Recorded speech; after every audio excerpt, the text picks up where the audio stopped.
better than anyone. This is a very big deal. The Assad family ruling Syria for more than 50 years, the Syrian army abandoning its positions.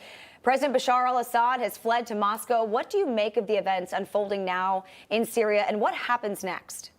All right, it's an enormous opportunity for peace in the Middle East, but it's also a great danger for more war in the Middle East. And here's why.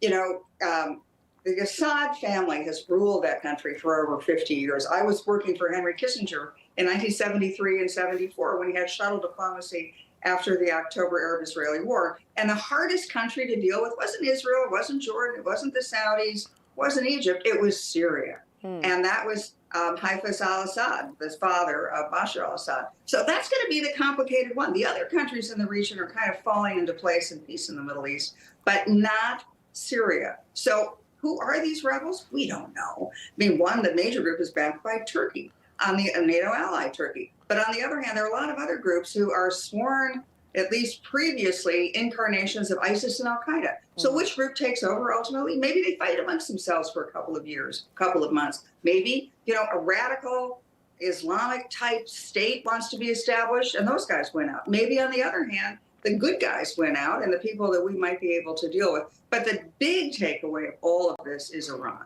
And the situation Iran finds itself in. The mullahs have to be looking around and saying, Hezbollah, Israel got them. Hamas, Israel got them. Where are we? Well, look at Syria. That's a country that's been governed since the same time the mullahs came into power by one family. What happens if our own citizenry just rises up against us? Because remember, there was no resistance. Once the rebels went in, Assad's army just collapsed. The Syrian people, they seem to be in favor of this. So the mullahs have to be very, very worried, and rightfully so. Yeah. What's the biggest concern here, KT, about this rebellion group? Is it the fact that they do have the ties to al-Qaeda, or is it they might set up some sort of government that might be worse than the regime that was already there? Or chaos. The one thing we learned in the Arab Spring was that there's something worse than oppressive dictators, and that's total chaos. So yeah, you could have a situation where there are lots of little different groups of radical extremists trying to spread their message, not only throughout the Middle East, but throughout the world. The difference this time around, I think, is President Trump. He's shown he's a deal guy. He's shown with the Abraham Accords between Israel and the Sunni Arab states, the rich petro states, that made a deal. And that deal didn't collapse once the October 7th attacks happened. It stayed. The Saudis will probably soon join. And then you got an Iran that's isolated. Again, the key of the Middle East right now is always going to be Iran. And President Trump had Iran right where he wanted him at the end of President Trump's first term. Iran was broke because of the Trump sanctions. The Iranians couldn't sell their oil. And because of the low oil prices, thanks to Trump's energy policy, even what they could sell wasn't worth much. So they were on the ropes. They had to worry more about their own people than they did about spreading revolution. We could be in a situation like that. And what better president to do yet another peace deal in the Middle East than Donald Trump? And as this situation was still developing over the weekend, Trump posted on X saying in part, the United States should have nothing to do with it. This is not our fight. Let it play out.